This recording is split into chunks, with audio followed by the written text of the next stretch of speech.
చెపాక్ వేదికగా Chennai super Kings మరో మ్యాచ్కు సిద్ధమైంది. కోల్కతా నైట్ రైడర్స్తో తలపడనుంది. ఒక్కరోజు ముందు సీఎస్కే కీలక నిర్ణయం తీసుకున్న సంగతి తెలిసిందే. ఎంఎస్ ధోనీ మళ్లీ సారథ్యం స్వీకరించాడు.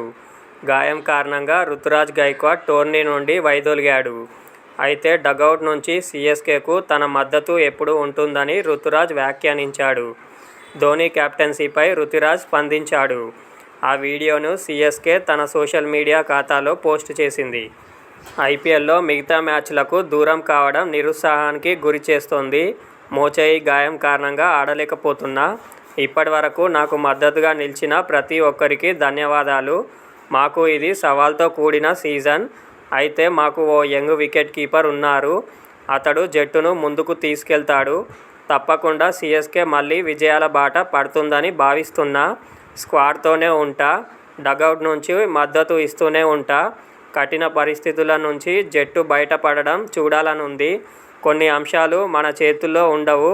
మిగతా మ్యాచుల్లో కుర్రాళ్లంతా కలిసికట్టుగా ఆడి సీజన్ను ఘనంగా ముగించాలని కోరుకుంటున్నా అని గైక్వాడ్ వెల్లడించాడు.